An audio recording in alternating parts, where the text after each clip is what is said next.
There you go. Alright guys, welcome to our presentation. So our topic is minimalist film scores. So what I want you guys to be thinking about as we go through this presentation is a lot of the film music that you're going to hear and see is going to be very supportive of the actual film.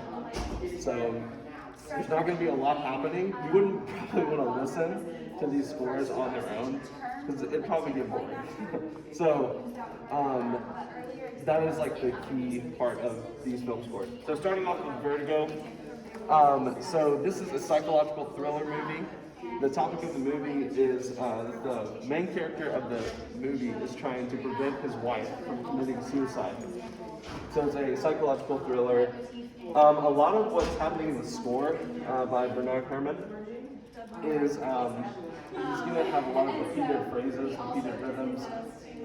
Very simple instrumentation. There's not really anything else other than strings. Yeah, I'll tell you guys an example from this. So, well, should be back in your face. I told you. We tried it. It just didn't seem to suit me.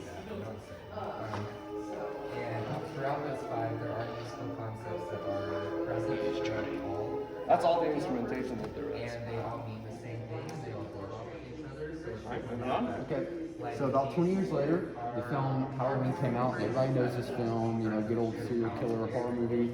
And John Carpenter did the music for this film.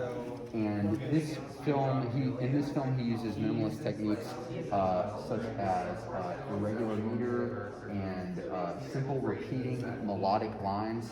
And it's really not that complicated at all. For this movie, he has the piano theme.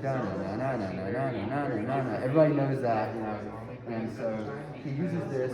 He pairs that simple melodic line with irregular meter, and he uses harsh dissonance to create this really eerie effect. And it's all very simple things, but whenever they're compiled together, they're very effective to the film. He also uses silence very effectively in the movie, so not the entire film is filled up with score. He uses sounds from nature and that kind of thing to also accompany the film. fourth theme, which is first seen when Princess Leia is giving her tribute. In this example, he uses a drone And then it's heard to again. establish anticipation. And you hear that. And then it's heard once more when Obi-Wan appears on stage. And then It increases the urgency of the moment. Obi-Wan Yeah. And he was known at that time for using synthesizers too, which was new to that time period in Yeah. horror movie. Okay. So about another 20 years later, a man named Thomas Newman did the score for a film called American Beauty, and a lot of people consider this film to be a masterclass in film composition because he uses music to complement the film so simply and so well. It's not very complex at all. And he uses kind of unorthodox instrumentation for this movie. He uses mallet percussion, sparse use of rhythm section and strings, and it's very simple, repetitive melodies, and they're just rhythmic ideas that repeat and layer on top of one another to make something a lot more complex, and that's when true minimalism. Here he uses a drone in parallel fifths. Very simple line, but it really scores the scene well. So here's the drone.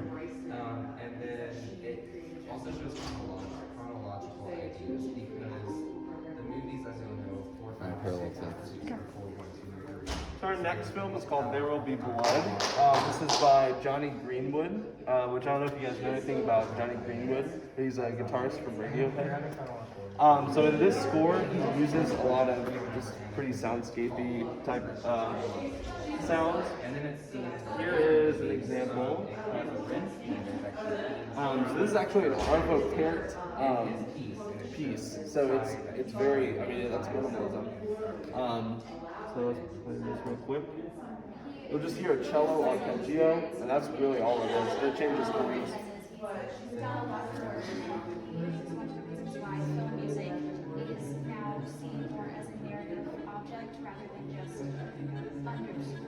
And that's all that's really happening in this piece. So moving on, a couple years later, a film called Birdman came out. This score is minimalist because it's literally only jazz drums So there's no orchestra behind it. It's jazz drums and it's all improvised. So this film was also done in one shot. There's a lot of interesting things about this movie. I recommend it.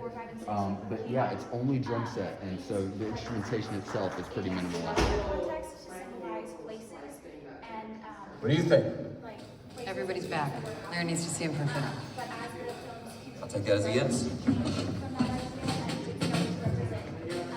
So, who are you? That's Sam, my daughter. Oh, your daughter. Wow, that's amazing. You don't look anything like each other. So yeah, you can see how the score complements that. So yeah, that's an overview for Minimalist film scores. Hope you guys enjoyed it. Thank you for listening.